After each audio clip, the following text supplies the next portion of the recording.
Welcome to the AUC Author Series. In this series of interviews, we highlight the creative works of our Atlanta University Center members. This show is produced by Brad Ost and Roy Cummings.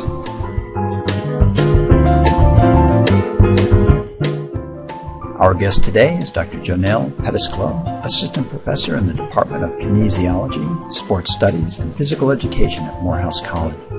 Dr. Pedescleaux will be discussing her work and her latest paper, Differences in Race and Gender of 6th Grade Students' Endocrine System Test Scores.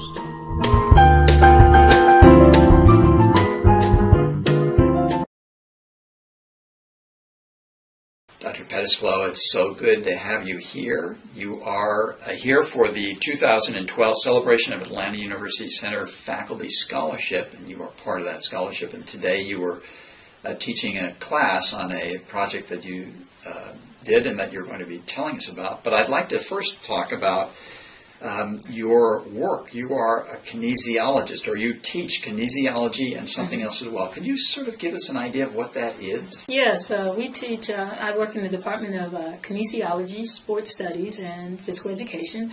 Basically, I talk to guys about sports all day. Really? Yes, and basically kinesiology is the study of muscles and bones in relation to movement. And our students basically get a basic introduction, a liberal arts education on movement, biomechanics, physiology of exercise, and they move on to graduate school. They want to either be athletic trainers or physical therapists. Okay. And some have mentioned occupational therapists. Oh, okay. Yeah, so they go to some type of medical field, working in rehab or injury rehabilitation. Okay. What drew you? Were you a sports person growing up? What drew you to this particular field? Well, actually, my background is physical education. So as a physical education teacher, K-12, and high school, have some high school phys ed teaching background, sport management. I have a master's in sport management, and my doctorate really is in leisure, youth, and human service management. So I just love sports and being around sports, and a part of the background curriculum for physical education is a lot of at least 18 hours of science, which consists of anatomy, physiology, physiology of exercise, human growth, development, health, things like that. Okay, so this pain in my back, Could you tell us a little bit about the project that you presented today to a classroom full of people?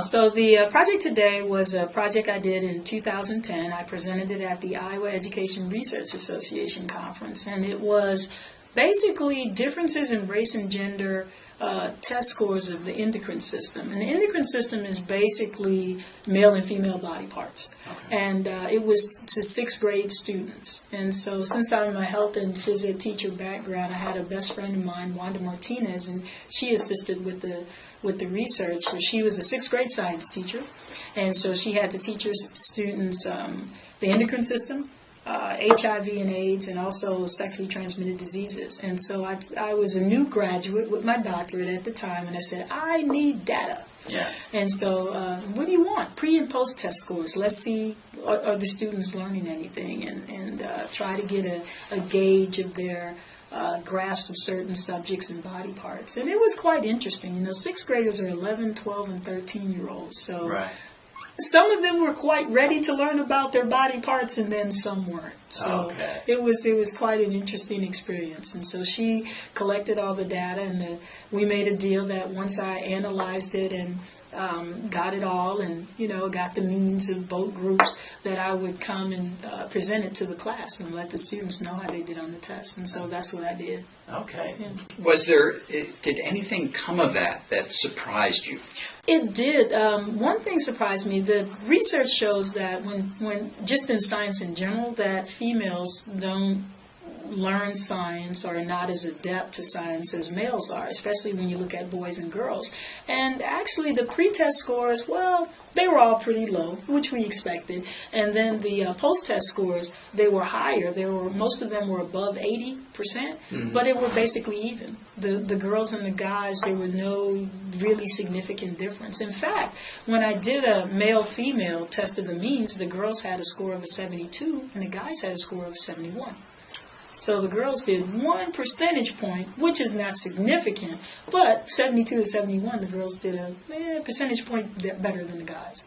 So that was pretty interesting that they were about even. Right. Because, hasn't there been, maybe it's just anecdotal that I've heard this, that women usually tend to perform better, at least in math, or did that go over into science as well, or am I hearing that wrong? Probably hearing it wrong. Usually math and science is more males, the boys are more analytical, but we are catching up.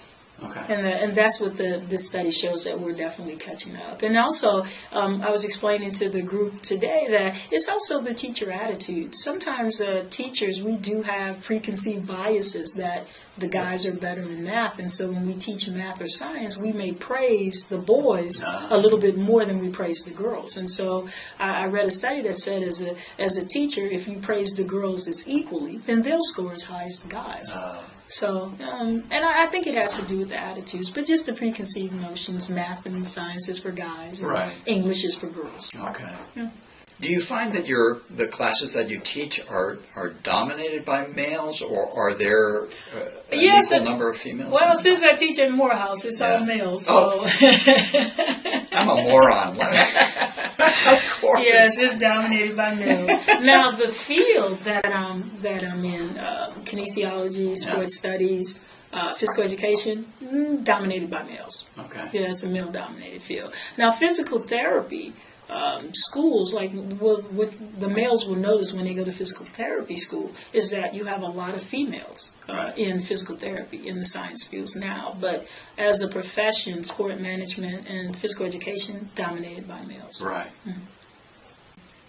Have you experienced, because of that, a sense of pushback on being a woman in this field, or do you feel that you garner the same amount of respect that a man would? Or Actually, I think because I'm very knowledgeable about sports, and I was a former athlete myself, and I just love sports, and I've just had very different experiences in sports and recreation and coaching, that it comes across in my teaching and what I do. So I haven't seen that at all. I have no pushback at all. Good. So passion matters. Yes, it does. It does. And really knowing your sport and loving what you do. And in my classes, I try to bring up current things. Like, for example, yesterday in my biomechanics class, I said, now let's see, Peyton Manning had to get a stem cell replacement in his shoulder, a muscle in his shoulder. He had to get 2 vertebrae fused in his spinal cord. Do you think Peyton Manning should play football again? And surprisingly, most of the guys said yes. I was very surprised. And I said, at age 36. Now, if he was 26, but 36. Right. And they all said yes. I tended to disagree. It might be time to retire. Right.